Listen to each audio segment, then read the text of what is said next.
Hi, welcome to this video, all my high school friends. I'm so glad you're here. Very, very glad. I truly am. I'm glad you're here. Let me tell you why. I know that in high school, there are lots of things that you could do. So I appreciate that you're spending time with me today.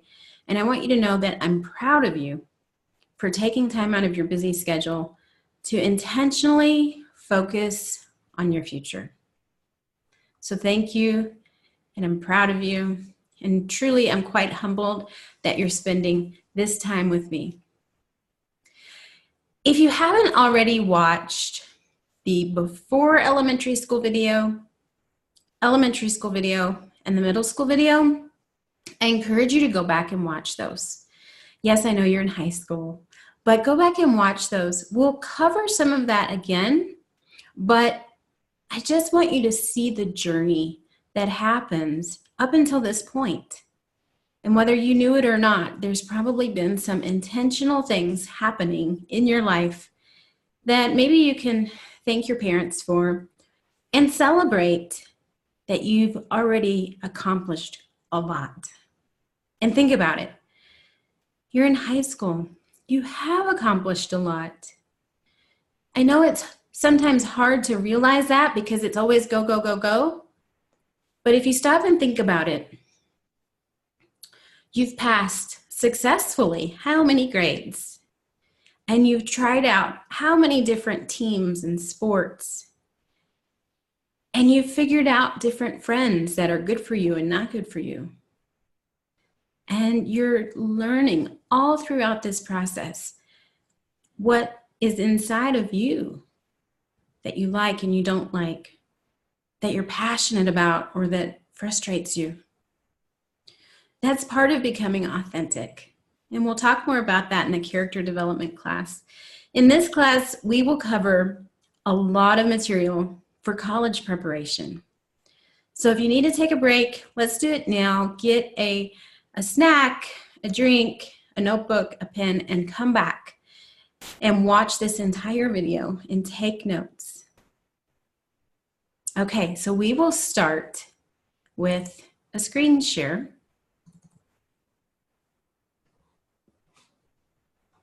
Okay.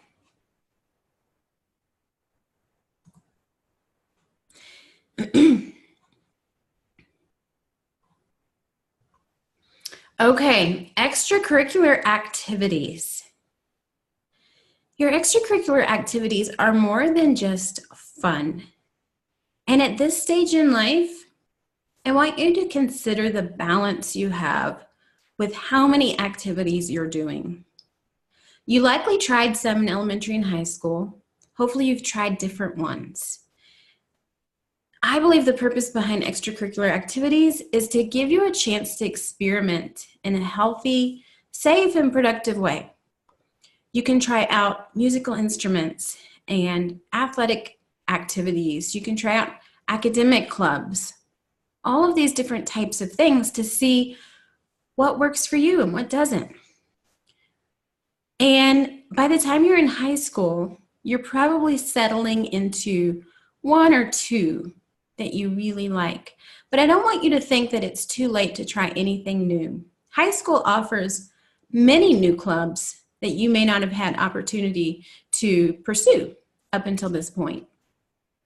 So student council, photography club, the newspaper, if they still have student newspapers. There's just so many opportunities. And I would love for you to try something new, to still experiment to see, is this what I want to do the rest of my life? Right? So think about your extracurricular activities. If you're doing too many, it's probably time to start saying no to some of those clubs or activities. You need to have a good, healthy balance. Okay, college savings plans. If you have one, thank your parents. So this is really more of a parent thing. They may have been putting money into a college savings plan maybe your whole life. So it's a good conversation to have with them. But just a reminder, if there is one, to keep it going. If there's not, no worries. Not every family can afford it, and not every family wants to have a college savings plan. It may not be part of their philosophy of getting you through college. Career exploration and assessments. So hopefully you've done this already in middle school. High school, you should do it again.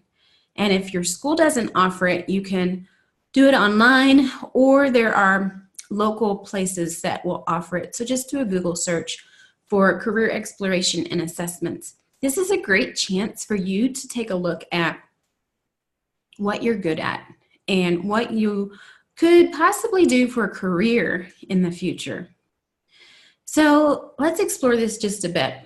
If you do the assessment and it comes back to say you could be an architect, an interior designer, an artist, a beautician, maybe a cosmetologist, and it lists out 5 or 6 items that could possibly be career choices for you in the future.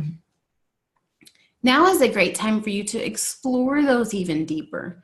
Because of that test, it's reading you specifically. So your buddy or your friends won't have the same results as you. Because this test is based on the answers that you give, giving you a readout as to, we think that based on your answers, you would do good with these careers. So let's dig a little deeper with those careers. Now, in high school, you can have a job. So maybe you can't be a lawyer today, but you could go and work in a law office. You could answer the phones, do errands, filing, copy work, those sorts of things. And if you think you might want to be a lawyer, what a great opportunity to work in a law office where you're surrounded by lawyers and you can ask them for their advice as to what schools to go to, what classes to take. And then if, let's say you had an archaeologist as one of your options, well, maybe you can't go work with the archaeology group, but you could volunteer with them. There are lots of archaeological digs in the United States that you could go and help with or shadow, which would be a pretty cool experience. Both of those examples, the lawyer and the archaeologist, gives you a chance to work in the office. Feel what it's like to be in a building all day long, sitting at a desk. Or be outside with different elements: snow, wind, rain, heat, sun, dirt, bugs, and see if you want to do that. Now, depending on you, you may choose the outside over the inside or vice versa. These are great things to figure out while you're in high school. Okay, so explore with that career exploration assessment. Volunteer. So I just gave you one example of volunteering, but another reason to volunteer is scholarships. You will need to volunteer so that you can get scholarships. So whatever age, whatever grade you are in, please volunteer. And you can do some prepackaged activities if you want to contact the United Way or your church or even your school. They'll have some opportunities already designed and you can just show up. I can tell you though, the scholarships that get more money are when the student designs them themselves. So you organize an activity, you recruit your friends, you recruit other volunteers. Maybe you're trying to get food donated or clothes donated, and then you're organizing all of this to go and hand it to people.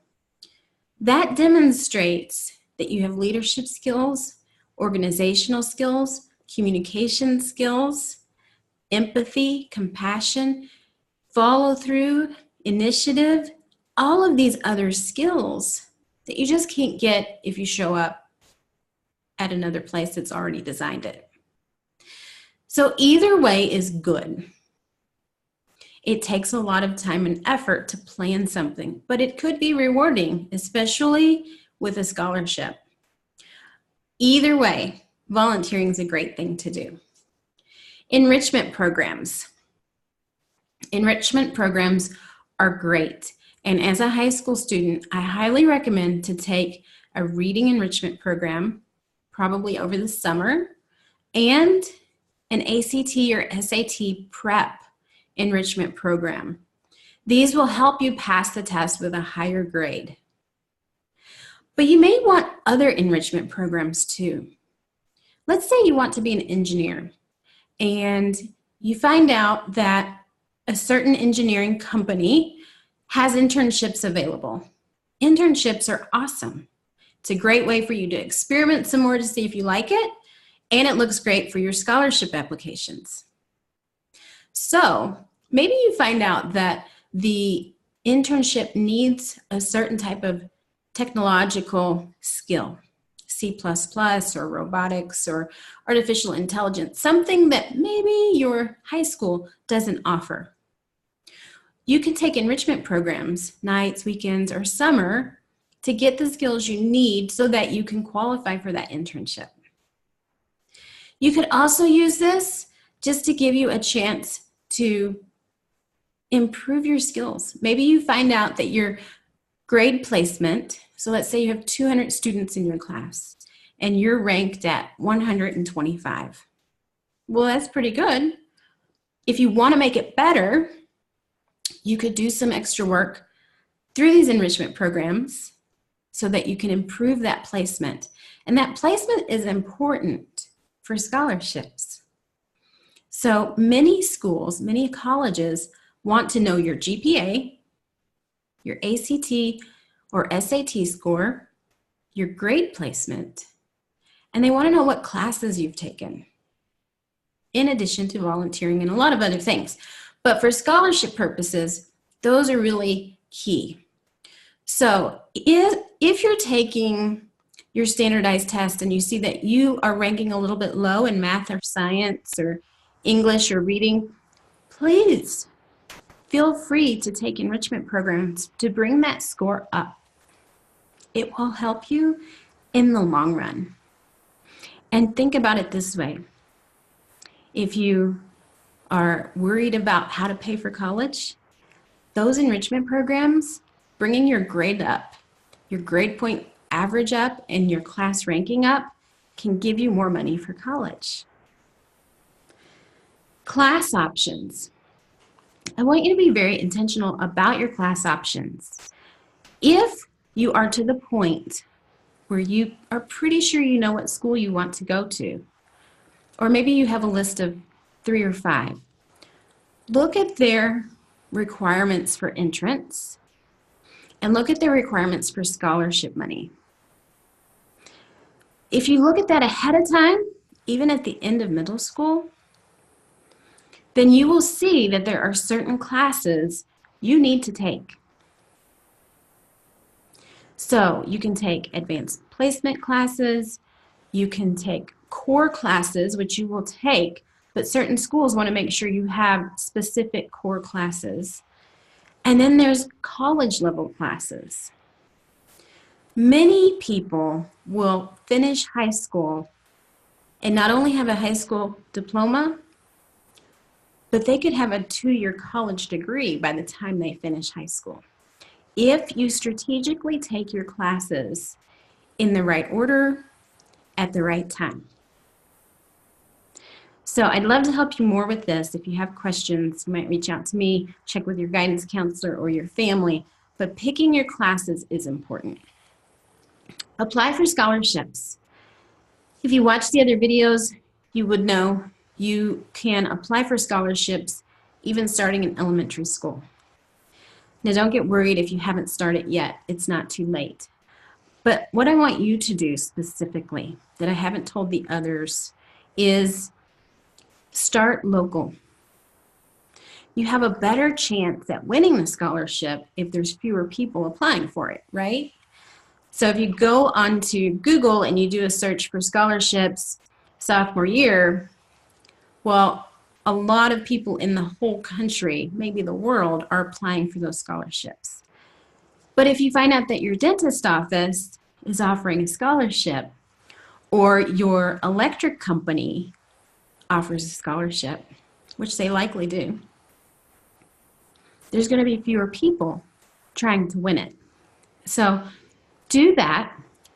You can Google scholarships in your hometown and start there. Then ask your parents, what clubs are they involved in?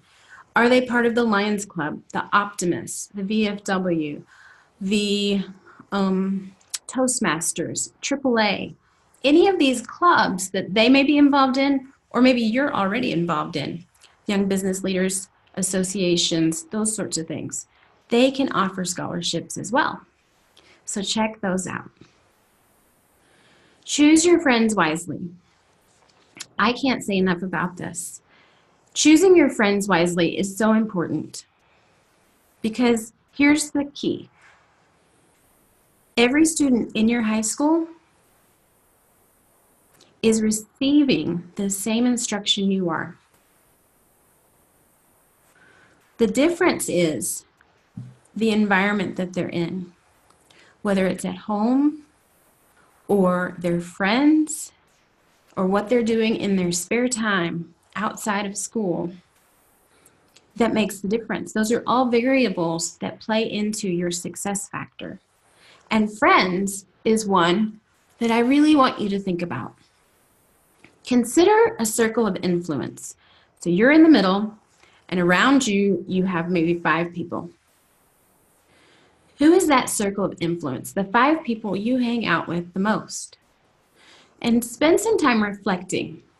Are they good for you or not good for you? Hopefully they're good for you, and you keep them and you encourage one another and move forward. But the reality is most of us have some that for one reason or the other we've hung on to, and they may not be a good influence. Maybe they have no idea what their future will be, and they don't care. So they're not spending their time wisely. Maybe they're doing things that they shouldn't be doing. Drugs, alcohol, just getting into trouble. And now I'm not saying you have to dump them and leave them forever, because you can be a role model for them. But what I am asking you to do is set a boundary and spend less time allowing them to influence you. So less time together, actually. Now, if this happens to be a boyfriend or girlfriend, this gets a little bit messy, right? Because a lot of people, especially in high school and college, they think they can save this person. They think, oh, he or she needs me. I need to help them do their homework. I need to help them with this or that. But as you're helping them, they're pulling you back. They're holding you back from your full potential. So again, I'm not saying you have to break up or walk away or never talk to them again. But I would like for you to at least have a very heart-to-heart conversation with the other person that you're only in high school and you're thinking about your future. So high school's 4 years, college, 2, 4, 6, 12, who knows how long, years. You're not ready to get married until you finish college. So dating and having serious relationships back here in high school are really causing some conflict with waiting until after college. Because I know, I get it. Your hormones are raging. Your heart says yes. Your body looks like you're an adult, and you pretty much are. But there's this long timeline still to go. So can you just say, let's be friends? Good friends. But let's not allow each other on either side to influence our future especially for the bad. And I've seen so many high school students make lifelong decisions about where to go to college, if they go to college, based on a relationship in high school, only to find out later that they break up. And I know a lot of people say, oh, that'll never happen to me. But all of those other people said the same thing too. So please consider your relationships, your friends, your special relationships, all of it. And make sure that the people in your circle of influence are good for you to hang out with, that they're promoting you, that they're encouraging you, that they're helping you, and then you do the same for them. Okay, so choose friends wisely. Keep your grades up. High school is not the time to sit back and coast. And so many students think, I've made it, I'm done, I'm just gonna coast. They like to take the easy classes, and oftentimes their senior year, they sort of give up. I get it, you've been in school over 12 years probably, you're tired, you're ready for the next step. But please don't give up. Again, think about it from a money situation. The higher your GPA, the higher your grade placement, the more money you get for college. Take the PSAT. You can usually take this your sophomore year. It's a practice test, and it will give you a chance to see how you're doing, what your grade is, what your score is for the SAT and the ACT. So you can start this your sophomore year. You can take ACTs and SATs as many times as you like, and I encourage you to do that because you want to get the highest score. If you take it your sophomore or junior year, then you find out where your score is suffering a bit. And you can have those enrichment classes, especially the ACT and SAT prep classes, to bring that score up.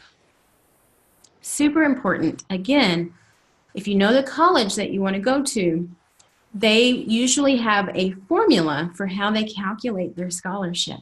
Look at that formula now, and you'll see just how important ACT, SAT scores, GPA, and grade placement really are. Take a job or internship.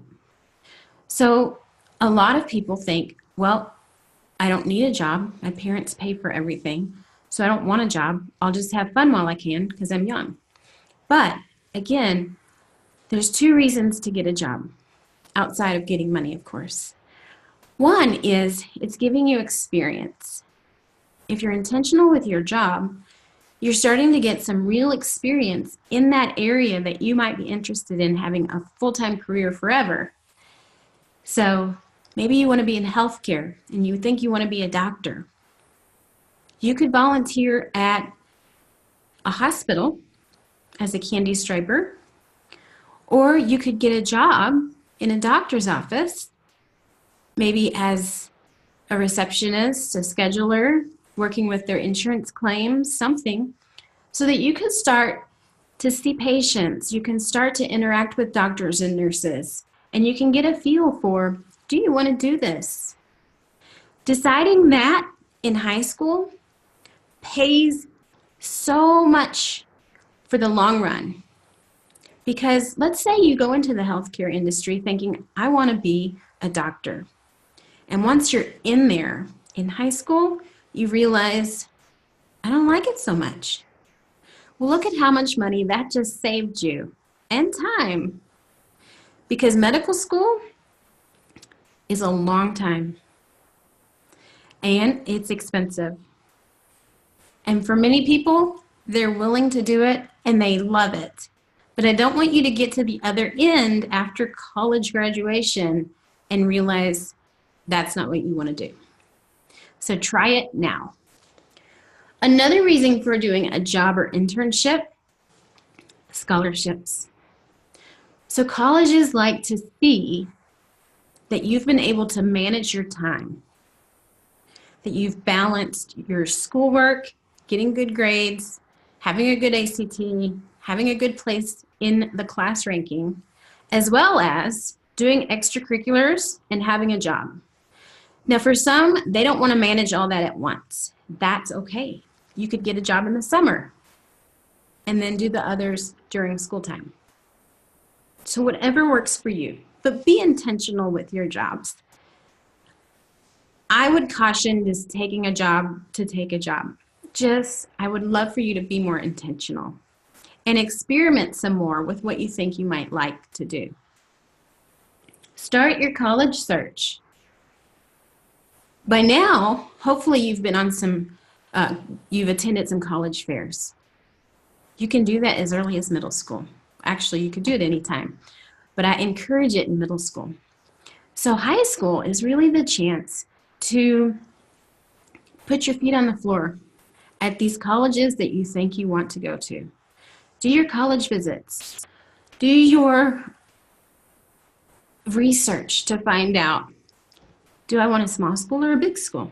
Do I want my school in the country or the city? Do I want to go to school in the same state that my parents live in? Or do I want to go outside of the state? Do I want to have a college with a specific program? So these are all questions for you to think about and then start doing the research. I also want you to look at graduation rate, retention rate, and job placement rate. So this is important.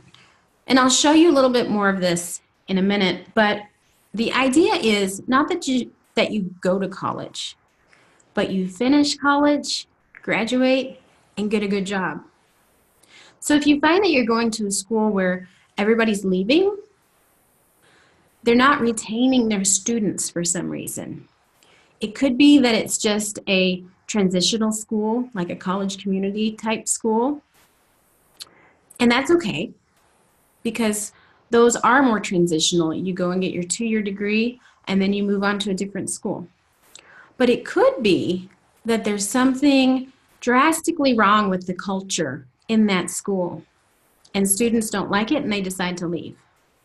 This is a huge deal if you think you might play sports, because with NCAA rules, you can't just go from one school to the other and keep playing. So we need to put a lot of thought into this. I also want you to think about graduation rate. If you're going to spend 4 years in a college and find out that you can't graduate, that's not worth your time or money. So I want you to look at the graduation rate. How many students actually graduate? And then job placement rate. Right? The ultimate goal is that we get work. Hopefully, work that you enjoy doing. So I want you to see what their job placement rate is. How much struggle do the students have when they finish high school or finish college to find a job? Many colleges have a high job placement rate, meaning they'll have jobs before they graduate. And I'm not talking about any job. I'm talking about a job in their field of study. So if you're in medical school, those students then have a job as a doctor before they graduate high school or graduate college. So important statistics. Next, keep track of your awards. You're building a high school portfolio. In that, keep track of every award you get.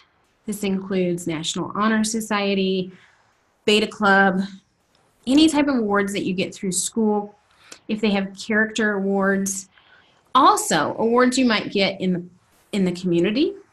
Recently, I saw where a student in high school, one of my students from the school that I graduated from, she was on her way to school and she saw a house fire. So she had a choice to make. Does she stop and help, or does she go to school? Well, she stopped. And not only did she call 911, she was banging on the door of the house, finally woke up the family, and was able to get them out of the house before it burned down. She's a hero. But she also received an award for that. So any newspaper clippings, anything, a video that's been on the news, anything like that, save it and put it in your portfolio. Recognition, if you're recognized as Student of the Week, you're recognized as Athlete of the Week, save those. If you receive a letter thanking you for organizing a volunteer activity, save that. And then your extracurricular activities, keep track of all of those. Make a list and put all of this together, maybe in a large plastic tub somewhere in your house, so that that is your high school portfolio of all the great things you've done. And when it is time for college scholarships, you'll refer back to that. And some of it you'll probably copy and make an electronic version so that you can showcase that portfolio. Okay, next. Campus visits and college fairs. So you've done the research on all of the colleges that you think you want to go to. Now, let's go.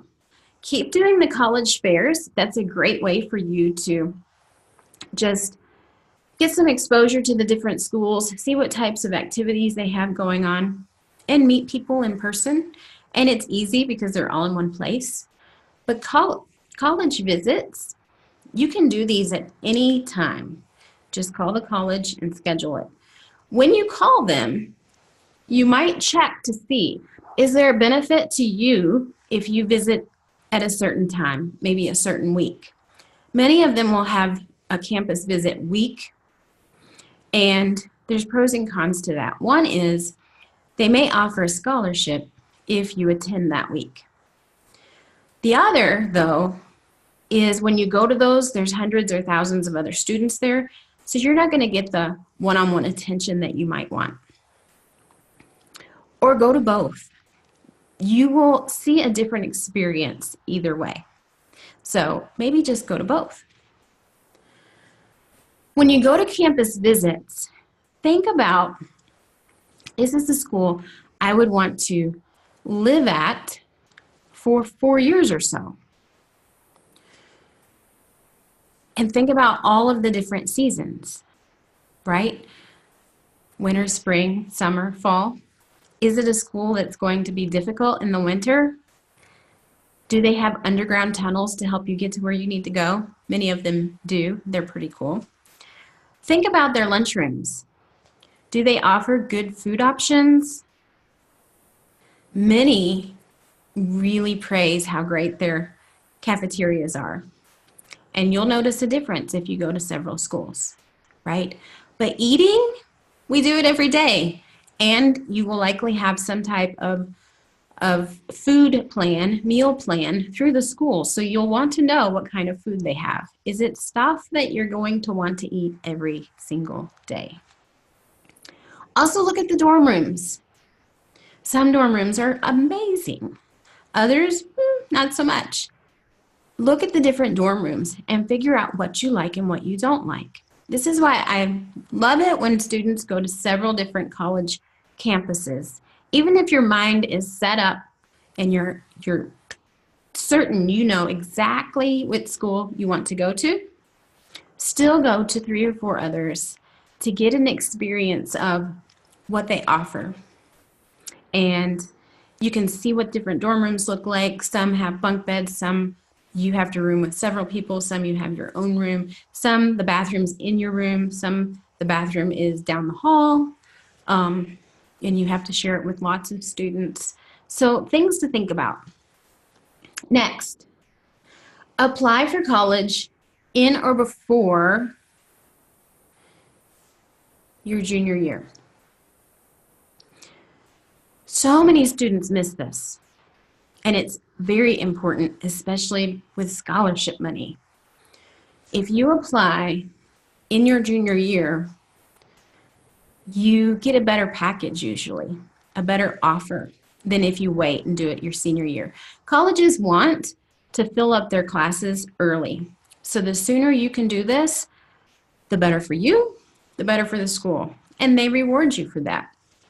So apply to schools early. And I ask you to apply to many schools. Again, 3 to 5 at a minimum, because you will get different offers. Your package with your offer will be different for each school. And once you have the facts in front of you with their offer, then you can make a good decision. Ask for letters of recommendation. So part of your portfolio will include recommendation letters. You can get these from teachers, from coaches, from your boss, people in the community that you interact with, maybe through volunteering or internships or job shadows.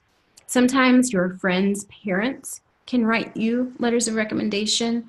So get those and save them. You will need them for your scholarship applications. Usually you need at least 3.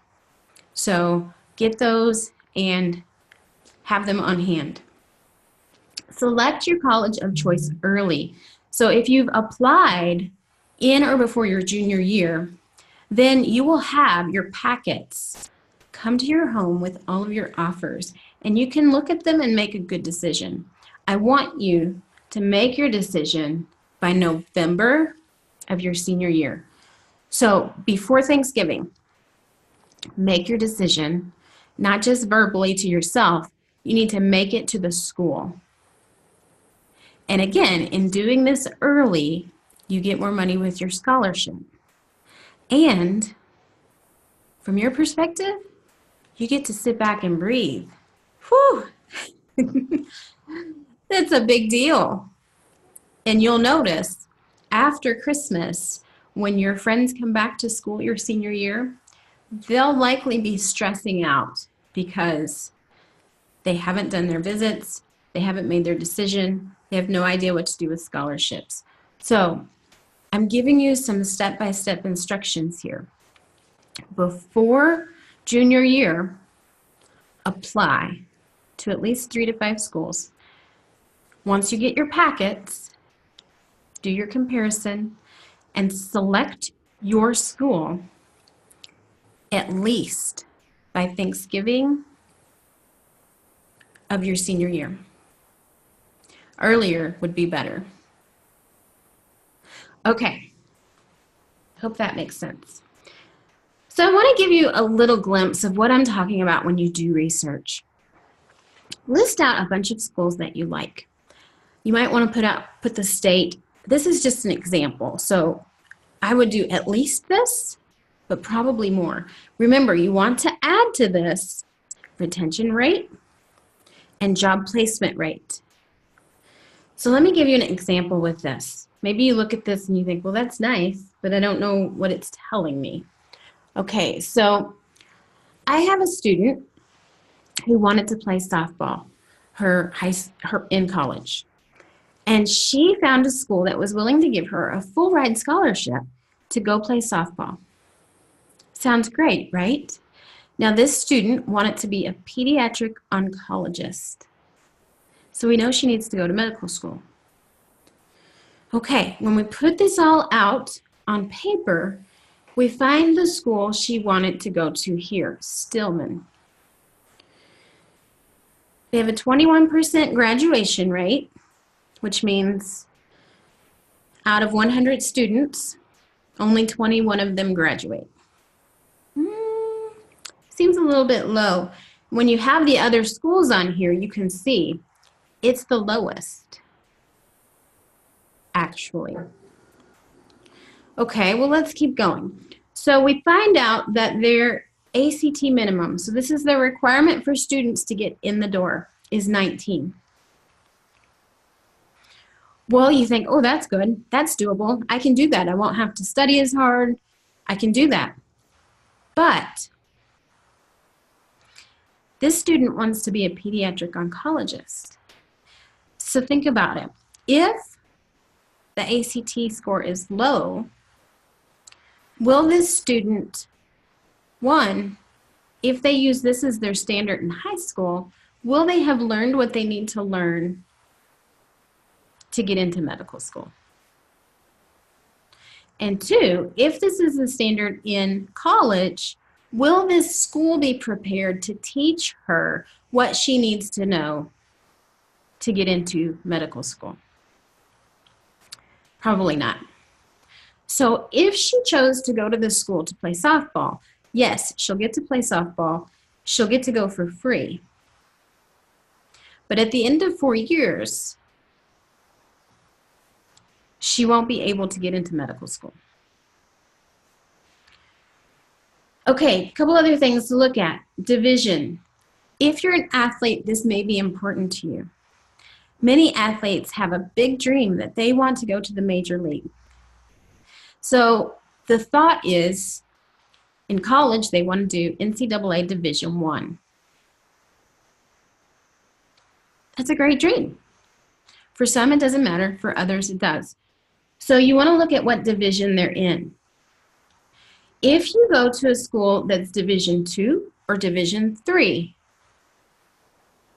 based on the current NCAA rules, you may have a hard time if you transfer out of that school to a Division I school, because oftentimes they want you to sit out a year from playing your sport if you transfer to another NCAA school. So we need to check the rules if that's important to you. If you go to an NJCAA school or an NAIA school, it could be that the NCAA rules don't apply to you. So many people will do this. For example, Kirkwood is a community college in Iowa.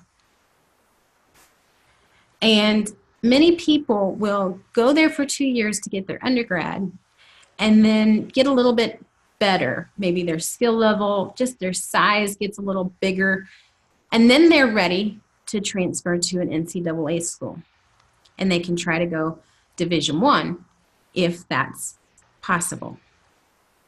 Now, I have to warn you, though.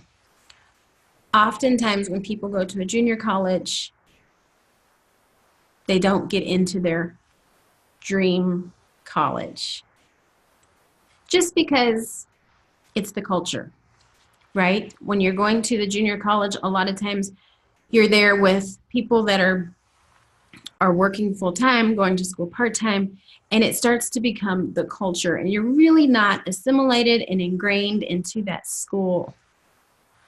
So what I see more often than not is students walk away, and they don't go to a 4-year college. They just walk away with partial or a 2-year degree.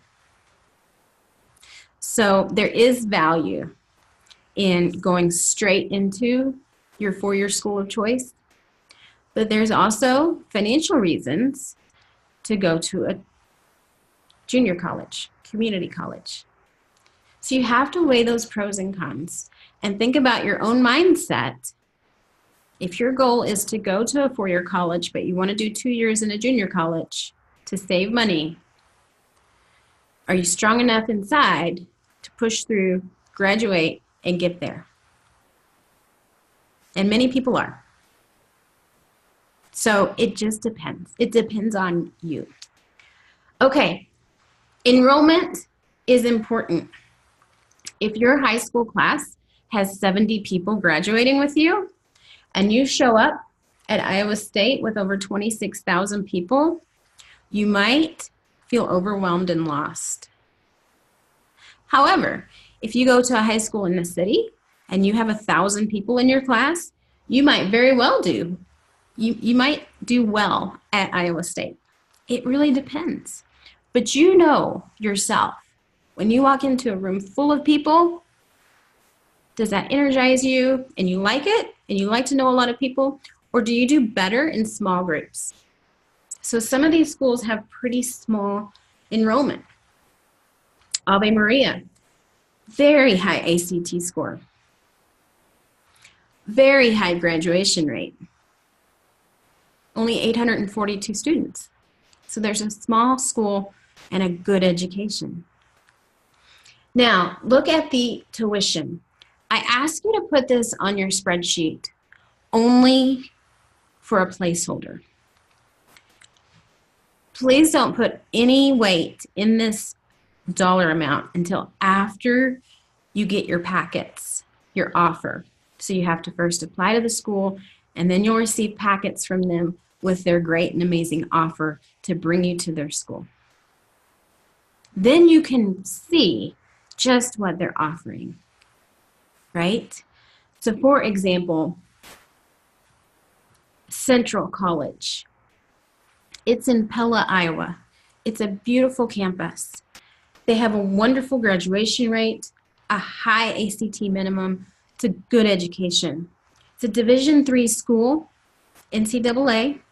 They have decent athletics. It's not a Division I school, so this turns some people off.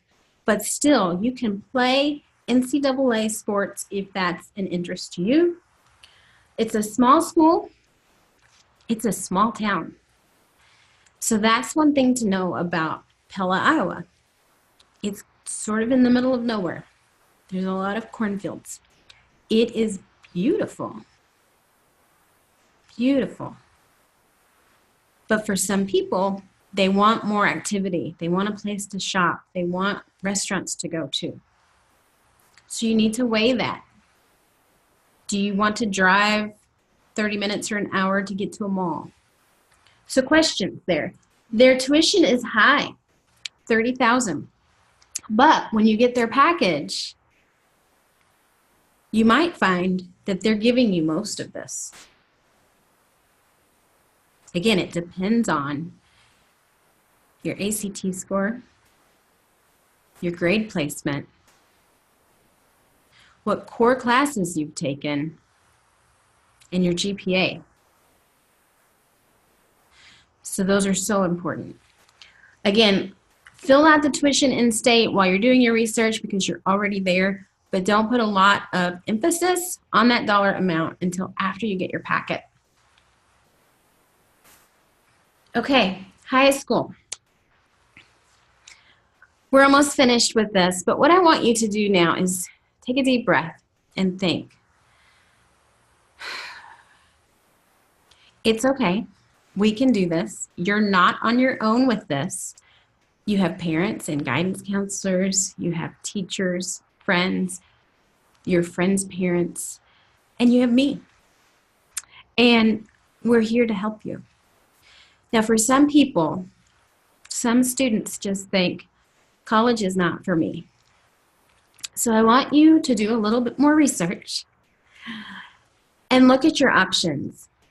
You can Google the average lifetime earnings of people that have a college degree versus people that don't. And you'll see that it breaks it down specifically by degree. So if you get a 2-year degree, a 4-year degree, a graduate degree, postgraduate degree, it lists all of these, PhD versus medical. And that way you can see for yourself now, while you're in high school, how much money you could make based on the choice that you're about to make. And this is huge, right? Some people will look at those numbers and think, well, I want to make the most that I can. Perfect. Go to school. Keep going to college. Others look at it and think, well, I can live the lifestyle I live now if I go and become an electrician or plumber. Okay, perfect. Some people think, I don't know what I'm going to do. I'm just going to finish high school and be done. Okay, there's a statistic out there for that. I can tell you from experience, because I know a lot of people that have not finished their college degree. It's hard. It's a struggle. And what happens is they get to a point, usually in their very early 20s, where they realize it takes a lot of money to pay for your rent or your mortgage, your insurance, your car, your gas, your utilities, food, medical, all of these things that you don't even really think about right now. And then if you add to that a spouse and children, the cost is, well, a lot. And if you plan to work at, I don't know, a fast food place or whatever you're doing as your part-time high school job for the rest of your year, it won't pay for that. In fact, many jobs with just a bachelor's degree, they have a hard time paying their bills. So I also want you to look at what is the statistic of how many people in the United States have a bachelor's degree, have a master's degree, and have a PhD or a doctorate of some type. And you'll see that the higher up, obviously, it seems to make sense, fewer people have it. At one point in time, it was 9% of Americans had a master's degree. That was before the recession. I think it's much higher than that now. Which means when you're applying for a job, unless you have something that makes you stand out, then any one of the 100 or 1,000 applicants could get that job. It's very competitive. Let me give you an example. I earned my master's degree in 2005. I was working for the same company that I'd worked for since 1997. Well, I didn't need the master's degree to do that job. I wanted the master's degree for myself. I wanted the master's degree because I wanted my children to see that I have an expectation of them that I also accomplished. So once I earned the master's degree in 2005, I really didn't see a payoff right away. But again, I wasn't looking for another job. I was staying in the same company. Well, in 2009, that company closed the doors because of the recession. And I was faced with what to do. At that point, I had 4 children, and I was married. All of our family lived in that same town. But thousands of people in that company all lost their job that day, which meant now the market in that town was flooded with unemployed insurance professionals, all looking for the same job. I had to stand out. And because it was the recession, our company wasn't the only company that closed the doors. So there were literally thousands upon thousands of people in that town looking for similar jobs. Well, lo and behold, I couldn't find a job in that town. I'd applied to over 300, but it was so saturated with unemployment, there were just too many people. So I started looking outside of the state, and I found a job for the same company, but a different job. And they told me specifically, because they didn't know me. Even though I worked for them for 11 years or so, they didn't know me. What stood out was that I had an advanced degree. So I want you to think about what makes you stand out, especially when you're filling out resumes. But that's a different lesson. Okay, so consider all of your options. Trade schools and union jobs, they're sort of the same.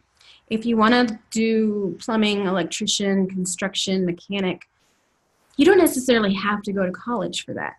You can go to a trade school. Some high schools actually offer it. They used to offer it quite a bit in the past, and they've gotten away from it, but they're starting to come back. So you could go to a trade school that will just teach you the skills you need to get that job. Now, if you don't have a trade school, or maybe you want to try a different option, unions basically do the same thing. And unions have had a bad rap for a while. But in a class I was teaching a couple of years ago, I had 3 union reps come in, and they were overly excited and eager to come to my class. They came multiple times because they're trying to rebrand themselves. The union has great benefits for their employees. The union is a place you could go to work right out of high school and stay forever. But you need to get all the facts, right? And so unions also have apprenticeship programs. You can show up and they will teach you each level. You know exactly what your career path is. So talk with your family if you're interested in that. Ask around. You can go to some of those places, trade schools, unions, and talk to people and find out what's good, what's bad. The military is an option. Many people think, I don't want to go to the military. It's dangerous. Yes, it is. The military has great benefits. I know of people that are retiring in their 40s. Why? Because they started the military at 18. And usually once they're there for 20 years, they're finished. So by 38, 39, 40, depending on when you joined, you could have a pension from the government coming in. And then you still have time to do something else. So there's benefits. Yes, it's a dangerous job though. And you likely have to move around a lot. But talk to people. There's recruiters. There's plenty of soldiers. Talk to your family. You're likely to have a soldier, a veteran in your family you can talk to. So there are options. This class is specifically focused on college preparation, but I did want you to know there are options. So now I want you to map out your journey. Think about what classes you'll take. Think about the extracurricular activities you're going to do. So high school is a 4-year journey. If you're watching this, let's say the summer between middle school and high school, you have 4 years to plan. It's beautiful. That's perfect. If this is your senior year of high school, don't fret. You still have time to plan. And there's a lot to plan for. So extracurricular activities, remember we want to try different ones so that we can get a feel for what we like and what we don't like. College visits, add those to your timeline. I recommend doing college visits as early as your freshman year. There's no age limit to this. Maybe you do 1 or 2 your freshman year, 3 or 4 your sophomore year. You might go back to one of them that you were thinking about, that you've already visited your junior year. So do another 2, 3, 4, 5 your junior year. And remember, you're making your final decision in or before November of your senior year. So senior year, you're probably really going to get laser focused on, okay, I'm torn between these 3 schools. So you go back and visit again. Map that out on a calendar. Also, internships and jobs. Yes, there's value to having the same job all through high school, but there's also value in trying different jobs, doing different internships. So maybe your junior year, you want to have just an entry-level type job, just to get your feet wet.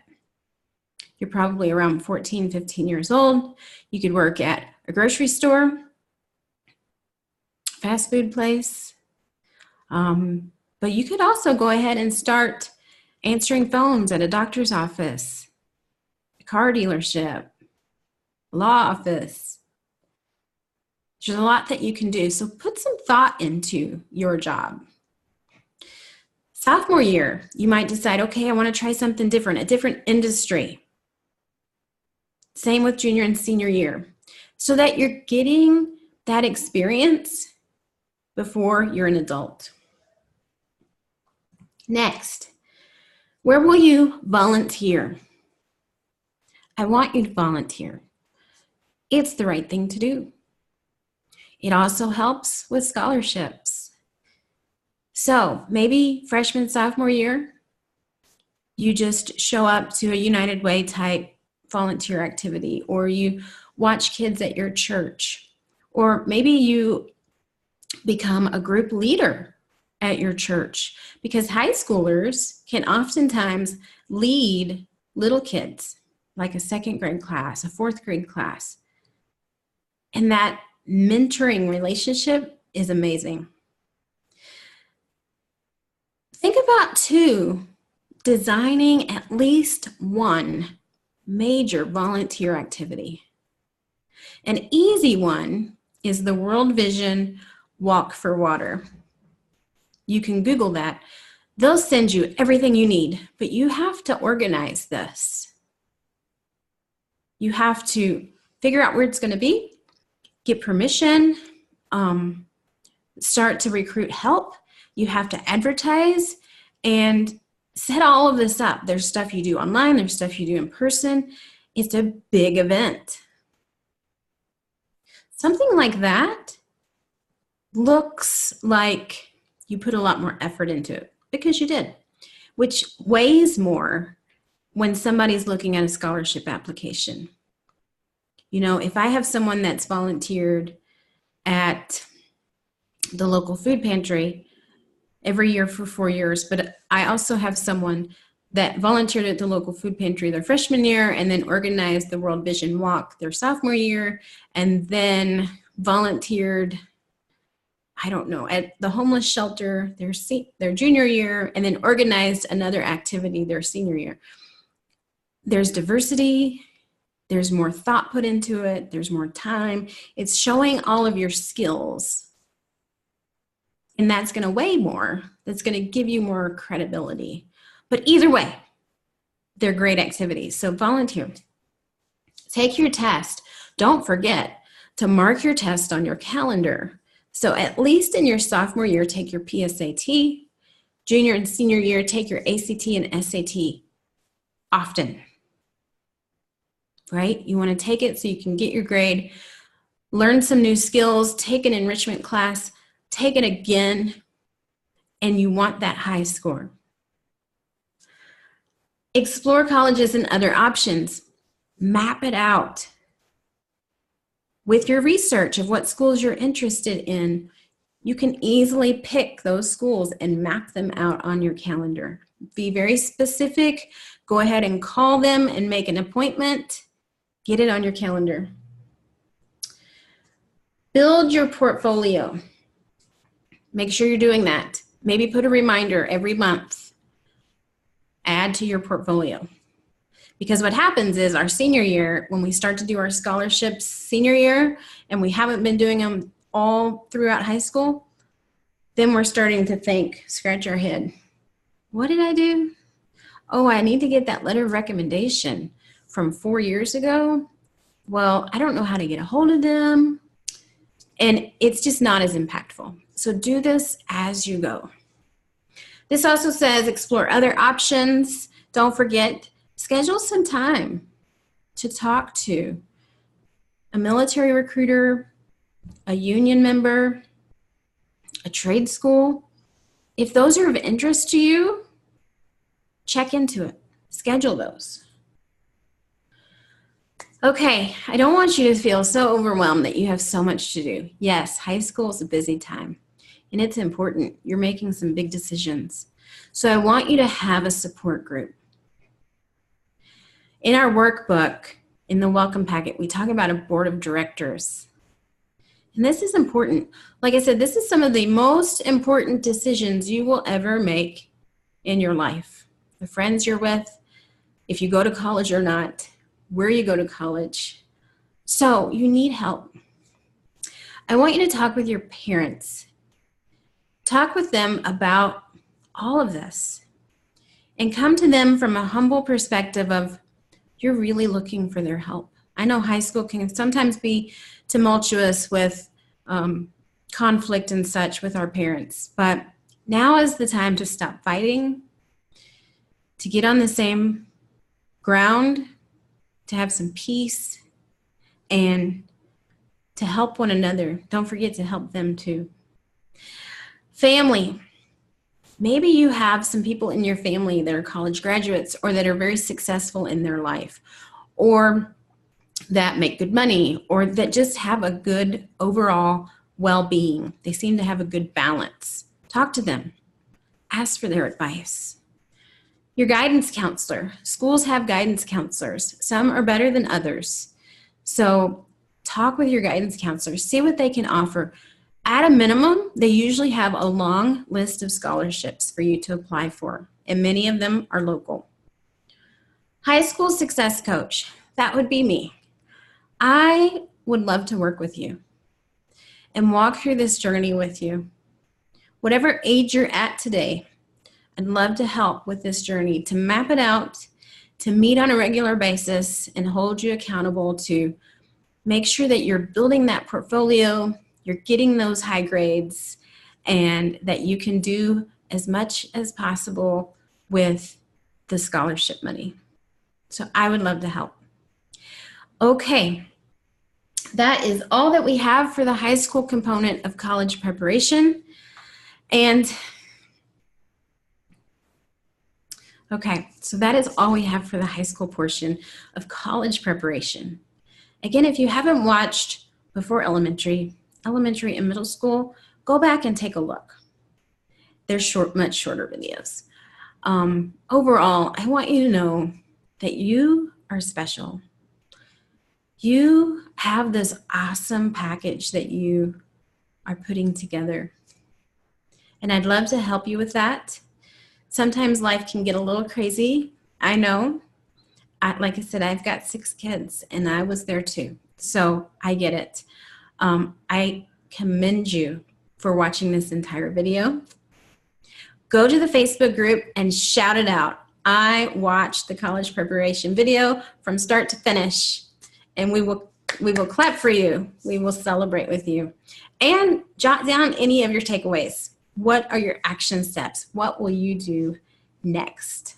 Have a great day.